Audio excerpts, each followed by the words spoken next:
Hello, everybody.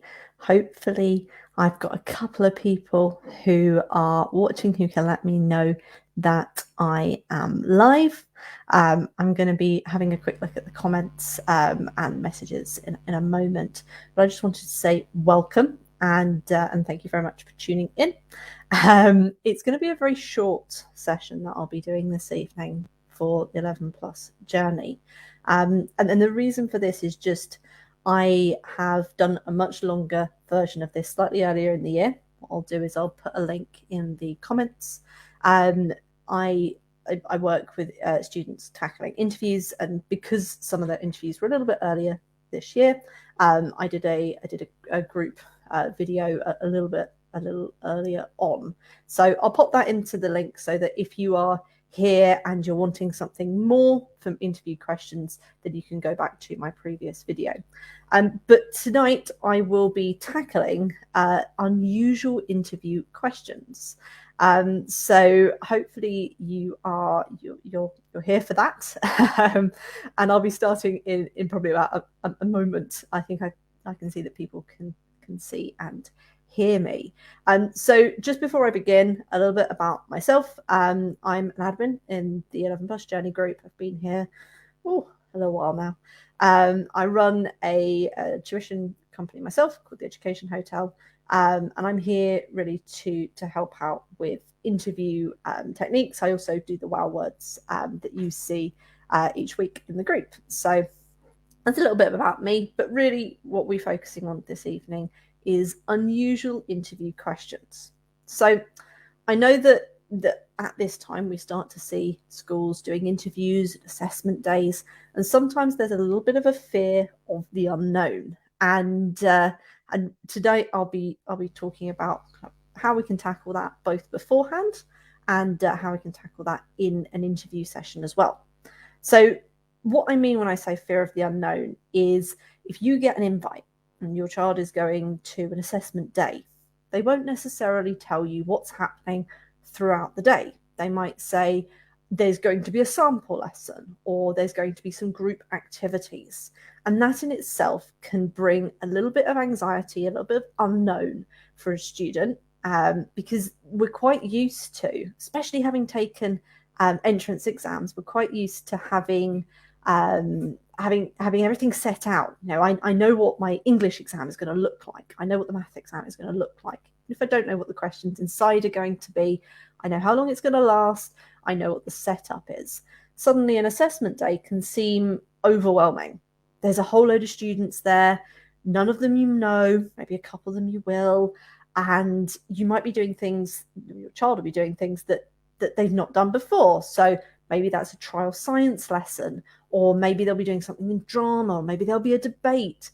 And often it can be quite hard to predict what these big assessment days will be like. But one thing that I like to do with my students, and it's a pre-thing, so it's before going into the interviews, is we like to familiarize. And the way that I explain this to my students is it's all about getting the mind ready for what's going to happen. So if you imagine you've taken lots of practice tests, or you've worked at home on practice questions, or you've tried a mock exam, you know what it's going to be like. You've got that feel. But how can we get your brain ready and get your brain used to the idea of an assessment day? Well, one of the ways that we like to do it is by watching YouTube videos and having a look at what the school looks like. And if they've done any familiarization videos, any open day videos, now is the time to start looking at those. It allows your child to be able to get familiar with their surroundings so that when they're walking into this assessment day, they don't also have the idea of a completely new surrounding. They can say, oh, I saw that was on the video. And they're more used to the idea of what that school will be like, and pause the video and talk about it. So maybe it shows you all the way around the school, and one of the things that it shows you is the lunch hall cafeteria. You might want to pause and say, okay, well, this is possibly where you could be when you're on your assessment day, and if there's a lunch involved, that might be one of the places that you'll be. And what you're doing is you're just getting your child used to the idea of this new place. So if you imagine, if you and I are going to a job interview, then you have to consider, am I going to get there? What's the place going to be like? How am I going to find the right room? And all of those questions can be, all of those kind of worries can be lowered a little bit if we know what it might look like beforehand. So that's one of the tips that I would say if you are thinking about these big assessment days or interview days. The second thing that we do, and this is again about getting used to interviews and getting used to the idea, is one of the things that we look at is visualization. So by visualizing what might happen, and I stress might because it might not be exactly the same. Again, we're getting our brain used to the idea. So if your child is particularly nervous and they're really worried, and this might be one of the reasons that you're watching this video of mine now, and you're thinking, oh, they're really nervous about tackling these unusual interview questions, then start to work with them on visualizing what that day might look like, or that interview session might look like. So get them to sit down and have a think. And I find it easier if I close my eyes, cover my eyes, and think. And I imagine going into the school, what's it going to look like? And I will chat away with my students and say, well, one parent will drop you off, dependent on if they're going to drop you off in the car, they're going to get the bus, what's going to happen. And when they leave you at the door, there might be somebody there to meet you. And I ask them to think about what that person might look like. And I ask them to imagine what could happen. So I say, okay, well, we're walking towards a classroom. And the first thing that you're going to do, you're meeting all of the people who are going to be on the same assessment day. And you've walked in and you don't know any of them. I want you to have a think about what that's like. And I'll ask them questions, how do you feel about it? What do you think you could do? If you are in a situation where you know absolutely nobody, what are you going to do? And I ask them to think through, okay, I'm going to go up to somebody and I'm going to introduce myself. I'm going to say who I am, and I'm going to ask them, what their name is and where they're from. And just by having that visualization and going through different scenarios, so maybe they go into a language lesson, maybe they go into a French lesson. I do it little by little, so 5-10 minutes. I tell them it's about getting their brain used to the idea. And the idea behind this is that if you go into an assessment day or an interview, hopefully by the time you've gone through all of this visualization, you've had that forward thinking, you will be in the position where if you are put in an unusual situation, so just like an unusual interview question, you would have been there in your mind. So maybe one of those visualization scenarios, you get lost. What are you going to do if you get lost? Are you going to make your way back to where you were before? Are you going to go in a classroom and ask for help? That way, if you do get lost in the real thing, it's not going to throw you because your brain's already been there. So that would be the second thing I'd recommend doing beforehand. Now, the third thing is more to do with questions and this tackling unusual interview questions. And that's being honest with your child and saying to them, look, there will be questions that you haven't prepared for. Sometimes when I get students for mock interviews, and I've been doing a lot of them this week, I will have a student who it's fairly obvious they've prepared a lot, and they've got some really confident answers, and they've got some nicely well thought out answers. And then I'll put a question in there that they've not heard of before. And usually I get this kind of face. And that's because everything else has been prepared, and yet this one is the unusual one. So do make sure that your child knows there may well be questions that they don't know, they haven't prepared, and that is fine. That's part of what an interview is. So whilst you might do some discussions, you might try a mock interview if your child is particularly nervous. You might do some practice around interviews, that discussion, practice. Again, if you see my previous videos, I'd never recommend scripting. I'd always recommend discussion. But there will be some things maybe that you haven't discussed that will come up in the interview. And so do make sure your child is aware of that. Because sometimes they can get in there and think it's going to be exactly the same as that practice that they've done, or it might be really similar to the stuff they've discussed with mum and dad. And whilst there may be a lot of it that will be similar, there might be something that's a little bit more unusual and that really challenges them. And being aware is being forewarned is being forearmed. So make sure that they are aware that that is going to happen and that it's not an unusual thing. So they're not trying to catch you out.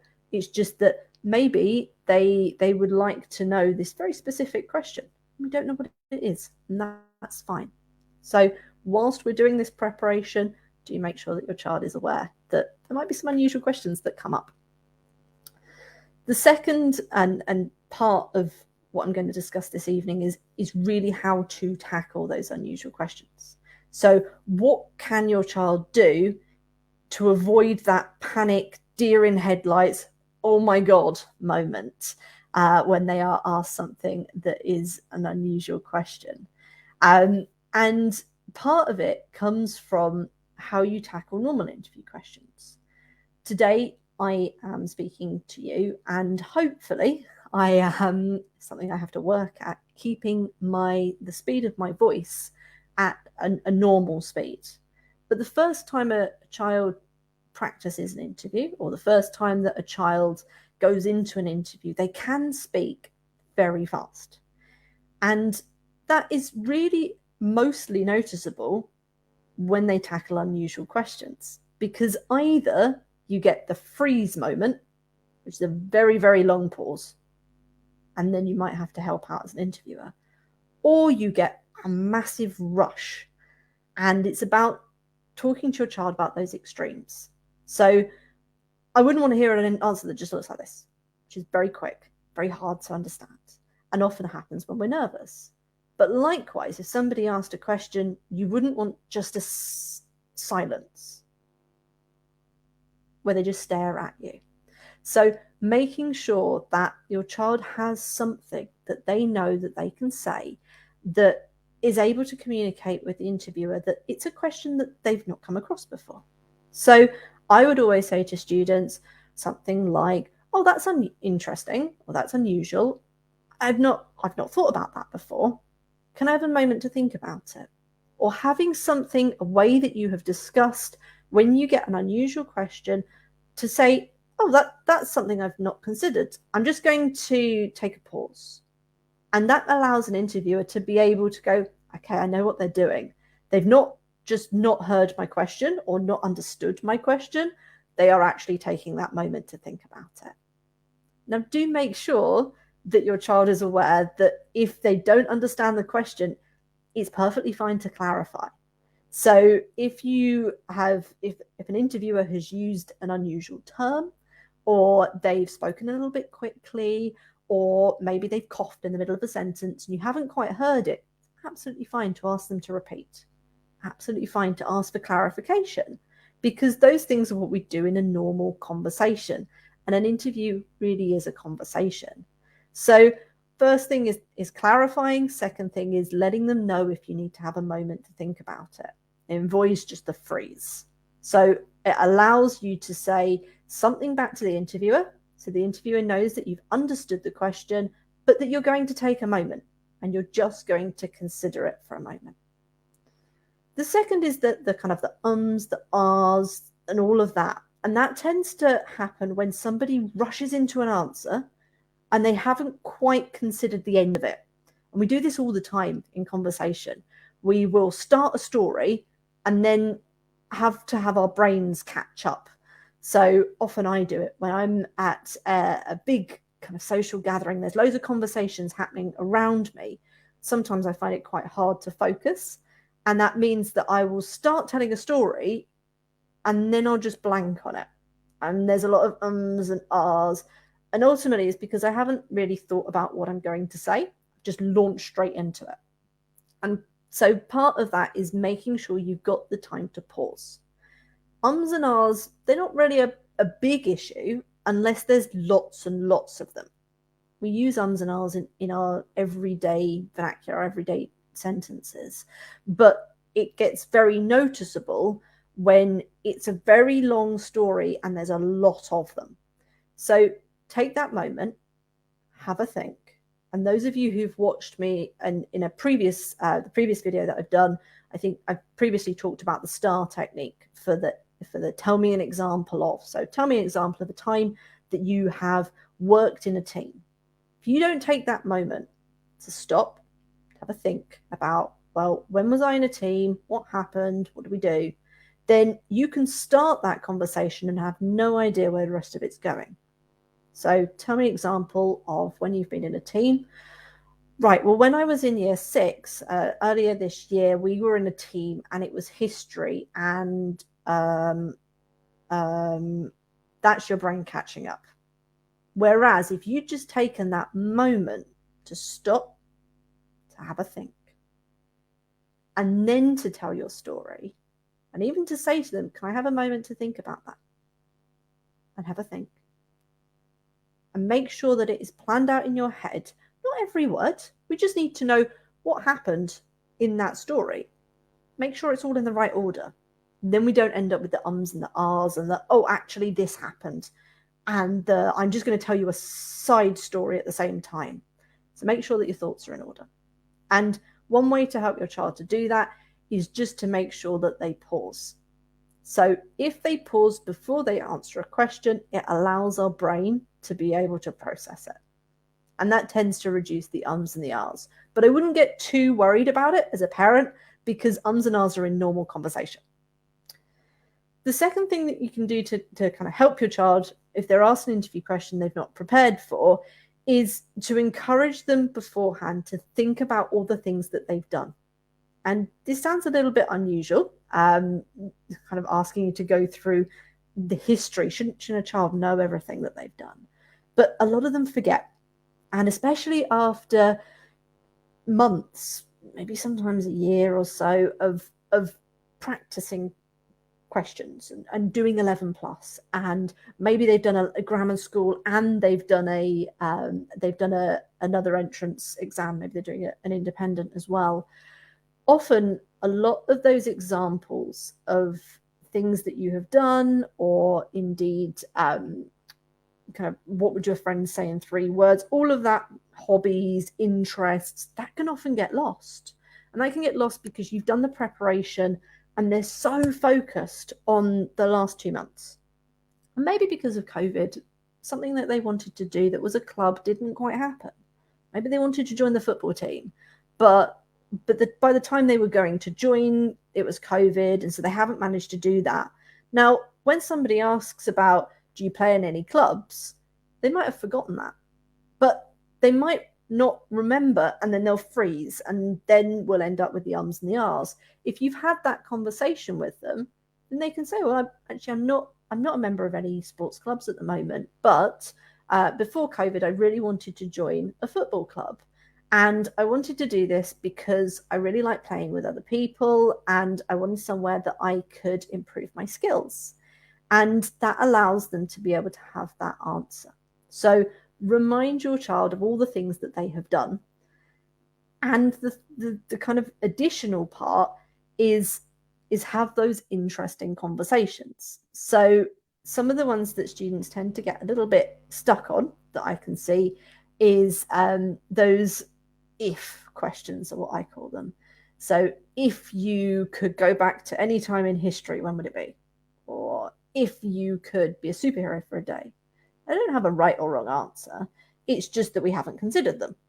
And partly that's quite fun to consider. And some children will be absolutely fine tackling those questions in a pressured environment.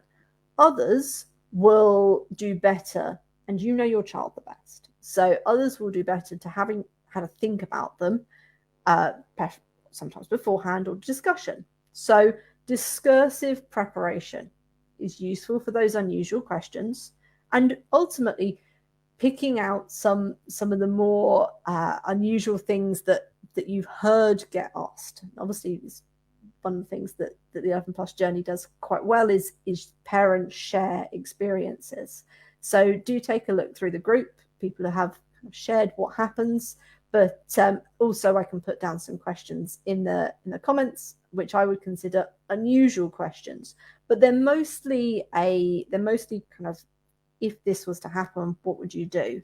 The other thing that I have to say is I know that Kid Coach app, which is run by Coven, also has some really great questions on that. So do take a look at that as well. But ultimately, you're looking at things like if you found £10 in the road, what you would do. If you were given £100 and you had to give it to a charity, what would you do? If you were Prime Minister for the day, what would you do? So those types of ones are the ones that sometimes people consider unusual because they're not our typical, tell me about your school, tell me about your favorite subject, what do you read, what's the news, those types of questions. There's no wrong answer. It's always about pause, have a think. It might not be that you have the perfect answer. And this is one of the things I say to my students. You don't have to have the perfect answer, but it's nice to have an answer. So even if you answer, what time could you go back in history? If you could go back to any time in history, when would you go back to? And you say, well, I would like to go back to when the dinosaurs were on the earth because I really love dinosaurs. And the interviewer starts asking about your favorite dinosaur, and you start talking about velociraptors with them. And then you think, oh, actually, I would have liked to have gone back to the Victorian period. There's no right answer. So that's absolutely fine that you said dinosaurs because that's what you were thinking at that time. So absolutely you can have a conversation about dinosaurs. If it is something where you blurted out an answer, that's why you want to stop. Stop, have a think, and then say an answer. An answer is better than no answer. So hopefully this has given you a little bit of a taster about tackling unusual interview questions, both what to do before going into an interview and how to prepare your child to think about their interview process and to really consider what it might be like so that they are used to it, and what they might do in an interview if they were tackled with an unusual question. And it is worth saying that as an interviewer, some of the most interesting answers that I really love getting are those unusual ones. So an interviewer isn't asking them to catch somebody out. They really are asking them because they're quite interesting to know the answer to. I love hearing people's reasons why they would have a specific superpower. It gives me a little bit of an insight into a child's brain. And also, it's the non-prepared ones. It's the ones that they haven't thought about so much. And that allows me to really be able to see, what are they like as a person as opposed to kind of pre-prepared. So they're not asking it to catch you out. They are really asking because they want to know what's going to happen. Thank you ever so much for listening. If you're watching it on replay, do give me a hashtag replay so that I know that you've seen this. If you've got any questions, pop them down in the comments. And again, as I said, I'll come back and I'll drop links in as and when. I want to say thank you to Saba, who consistently lets me come onto the 11 Plus journey and talk about what we are doing. And if you need any more interview advice, the Education Hotel, which is my company, is running a interview workshop. It's on the 18th of December. It's me that's going to be running it, so do feel free to reach out if you've got any of those questions.